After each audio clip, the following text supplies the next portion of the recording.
সুপ্রিয় দর্শক আসসালামু আলাইকুম, কেমন আছেন আপনারা? নিশ্চয়ই ভালো আছেন। আজকের ভিডিওতে আপনাদের সবাইকে স্বাগত জানাচ্ছি। আজকে আমি আপনাদের সাথে শেয়ার করব খুবই গুরুত্বপূর্ণ একটা টপিক। সেটা হচ্ছে পেটের বাম পাশে ব্যথা, কোমরে ব্যথা, তলপেটে ব্যথা, চিনচিনে ব্যথা, মোচড়ানো ব্যথা, একটা ভারী ভারী ভাব অনুভব হওয়া।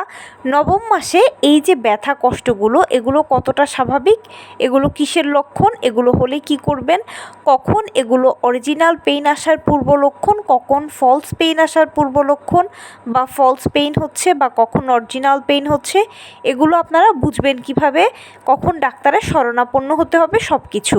তাহলে চলুন মূল ভিডিওতে যাওয়া যাক। বাই দ্য ওয়ে, মূল ভিডিওতে যাওয়ার আগে একটা কথা বলি, আমি আমার চ্যানেলে pregnancy related, specially normal delivery related অনেক ইম্পর্টেন্ট তথ্য ভিডিও আকারে শেয়ার করে থাকি। এই তথ্যগুলো আমার পার্সোনাল এক্সপেরিয়েন্স ও আমার ডক্টরের সাজেশন থেকে নেওয়া। তাই আমার চ্যানেলটিকে যদি একবার আপনারা ভিজিট করেন, তাহলে আপনারা আপনাদের প্রশ্নাতীত মনের অনেক প্রশ্নের উত্তর পেয়ে যেতে পারেন। আমন্ত্রণ জানাবো আমার চ্যানেলটিকে একবার ভিজিট করে দেখার জন্য। এবারে চলুন মূল আলোচনায় যাওয়া যাক। আমি শুরুতেই বলেছি আজকে আলোচনা করব গর্ভাবস্থায় নবম মাসে পেটে ব্যথা, তলপেটে ব্যথা, ডান পাশে ব্যথা, বাম পাশে ব্যথা, চিনচিনে ব্যথা, মোচড়ানো ব্যথা, ভারী ভারী ভাব অনুভব হওয়া, এগুলো কিসের লক্ষণ, কখন স্বাভাবিক, কখন ডাক্তারের কাছে যাবেন, কখন ফলস পেইন, কখন অরিজিনাল পেইন, কখন অরিজিনাল পেইন আসার পূর্ব লক্ষণ, সব কিছু সম্পর্কে। দেখুন, ম্যাক্সিমাম টাইম আপনারা আমাকে এই ধরনের বিভিন্ন ব্যথা কষ্ট নিয়ে প্রশ্ন করেন, জানতে চান যে কখন ডাক্তারের কাছে যাবেন, কখন স্বাভাবিক, কখন অস্বাভাবিক। গর্ভাবস্থায় নবম মাসে যখনই পড়বেন তখন ব্যথা কষ্টগুলো অনেক বেড়ে যাবে। আপনি পূর্ব সময়গুলোতে যে ব্যথা কষ্ট অনুভব করেছেন, নবম মাসে এলে সেই ব্যথা কষ্টের পরিমাণ বাড়ার অন্যতম কারণ হচ্ছে আপনার বডি এখন ডেলিভারির জন্য প্রস্তুতি নিয়ে নিয়েছে, আপনার বাচ্চাও ডেলিভারির জন্য প্রস্তুতি নিয়ে নিয়েছে। এখন শুধুমাত্র ডেলিভারি হওয়ার অপেক্ষা, যার ফলশ্রুতিতে বিভিন্ন ধরনের হরমোনের পরিবর্তনের কারণে এই সমস্যাগুলো হয়ে থাকে। এই সমস্যাগুলো স্বাভাবিক। নবম মাসে বা 36 সপ্তাহের পর থেকে যত সামনের দিকে আগাবেন, 37, 38, 39, 40 এই সপ্তাহগুলোতে এই সমস্যাগুলো বেশি দেখা যায়। কেউ হয়তো কম দেখতে পায়, কেউ বেশি দেখতে পায়, কিন্তু এগুলো স্বাভাবিক ব্যাপার।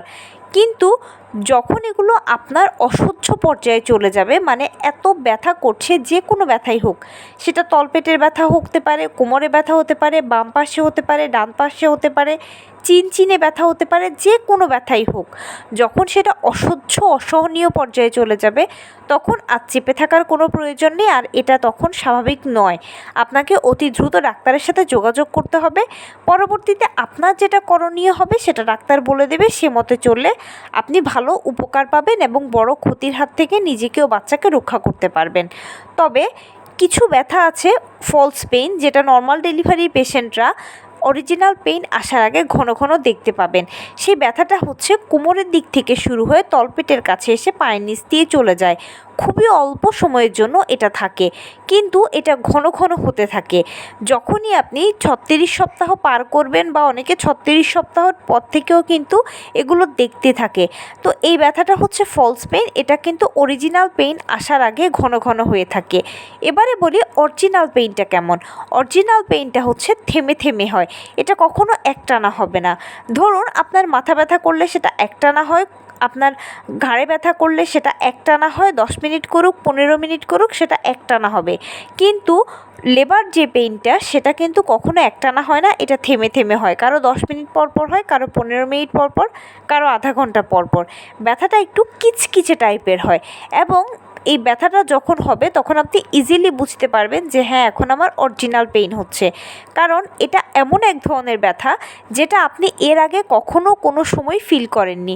শুধুমাত্র লেবার পেইনের সময় এই ব্যথাটা উঠবে, আর আপনি এটা অরিজিনালি বুঝতে পারবেন যে এটা আপনার অরিজিনাল লেবার পেইন হচ্ছে।